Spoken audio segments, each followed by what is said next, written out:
Does Generation X need to heal from the baby boomer generation? That's the question that we ask in this episode of Ponderings from Across the Pond with James and Christelle. We hope that you enjoy it. Well, there seems to be quite a lot of conversation at the moment about parents and working out parents and emotional health of parents. And most of the people doing that are sort of in the range of about late 30s, 40s, maybe early 50s, which in the kind of like reading of society in the last sort of 30 odd years, that's kind of been known as sort of Generation X. People born between sort of the mid 60s to the early 80s.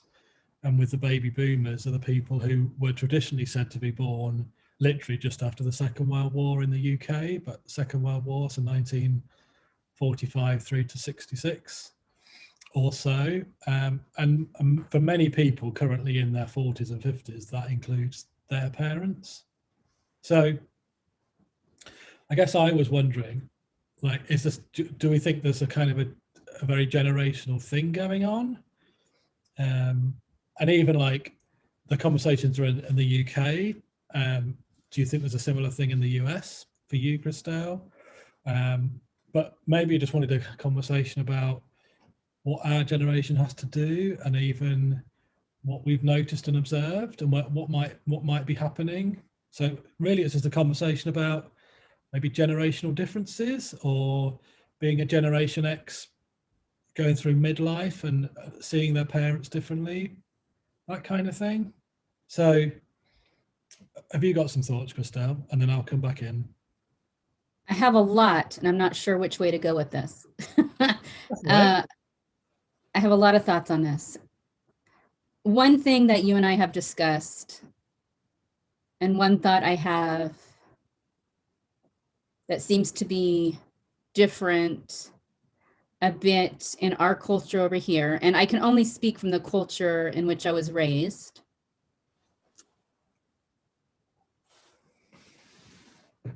And it seems that there is a generation now that is saying something isn't right. And we have a point of complete breakdown, perhaps.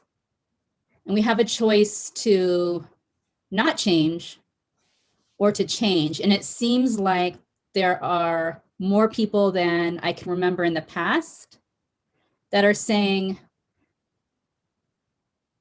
something needs to change. And somehow they are realizing upon self-reflection, I suppose, that the change begins with me. So what do I need to change about me? And I think we're seeing more people in our generation going to therapy. I think it's being done more often, whereas I feel like in my parents' generation and generations before, things were left unsaid, things weren't talked about, and there was great controversy surrounding therapy. What do you think? Okay. I mean, it's fair to say that therapy may not have existed until the late 60s. People like Carl Rogers, it may have happened a bit before then. My history of therapy isn't strong, but fair to say it's probably towards the end of the 1960s. Okay, so that's a good point then. It didn't even exist then until our parents' generation then. So we're definitely in a situation that since the 1960s, early 70s, the awareness of therapy, of talking therapies, has only grown. I wonder whether our parents' generation, as you say, they didn't speak of things, but did they also have more to go through? I mean, it's really interesting having this conversation now, and there's a lot of people, well, let's face it, a whole worldwide, who've been through the horrors of a pandemic. And so it may be about how people respond to the process of healing afterwards that may affect the generations in the future. And maybe this would be a really interesting thing to do about the awareness of talking therapy and emotional health in the fallout of the pandemic, and how that brings about a different reaction and response in future generations in a way that possibly the sort of silence and the stoic, we must just get on with rebuilding the country after the Second World War type attitude that can be, or ignoring things when people come back from, like you would have had culturally, things like the Vietnam War,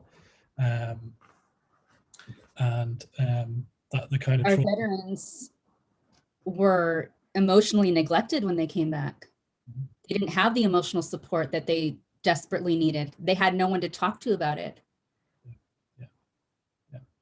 So I wonder whether, so I guess the question is, I mean, and we can open this up to anybody watching, is if you're in your late 30s through to 50s, at what point have you spent time reflecting on your childhood, your parents, and the things they went through, but also the way that, like, culturally things are very different in the different generations.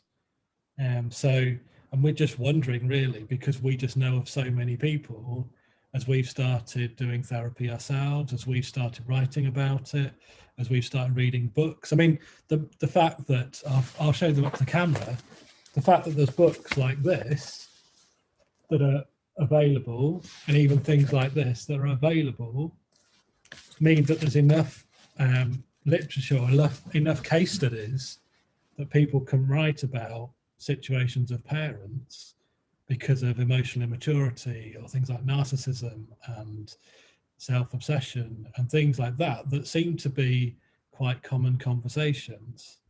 So really, we're just kind of saying, we have, it's part of our healing journey to stop and look at our parents and our upbringing and realize that there were issues.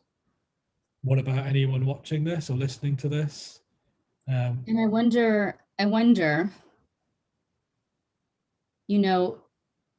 my grandparents' generations and possibly the generation prior, that was the Depression, the Great Depression. Mm-hmm. We had World War I, we had World War II, we had, like you said, Vietnam over here. You had coal mining issues. I don't know the whole history of that, but I imagine that was quite traumatic. And you would have to speak more on your country, but those things weren't talked about, at least from an emotional perspective. And there was great fallout from all of that, which, we bypass hurt and pain, and it can only last for so long before someone has to step out and say, we need help, and what are we going to do about this, and what works and what doesn't. And this certainly didn't work. So like you're saying, James, I would love to invite people into our conversation, hear their ideas. I know my therapist is booked. I mean, I have friends who have tried to get in to see him and they can't. And I wonder if that's the case for many therapists, and people in our generation and maybe others now are saying, like, okay, there's a problem and I want to heal and this isn't working. And I recognize trauma and I recognize unhealed pain and whatever that might be. So now where did it come from? Where are we going? And what are we doing about it now so that we can be healed? I would love to hear from other people too. What do I need to heal? What do I need to heal from? What about me needs to change?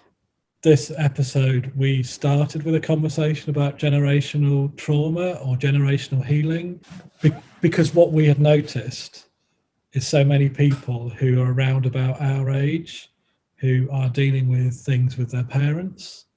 And so we were really just asking, does our generation, is there a kind of a collective healing going on?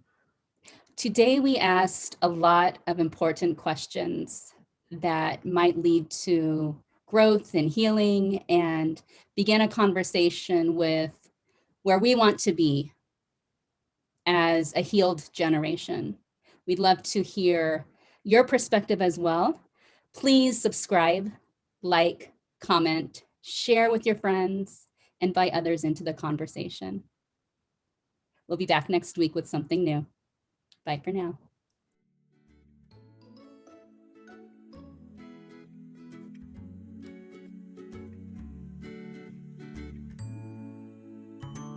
What happens? Welcome to Ponderings Across the Pond with James and Christelle. In this episode, we shall explore the dark soul of the night. Wait, what is it called? What is it called? The Dark Night of the Soul. Oh yeah, the Dark Night of the Soul. Wait. I'm actually better with live shows. Wait, no. I thought I was doing an intro. Yeah, but I want to roll now.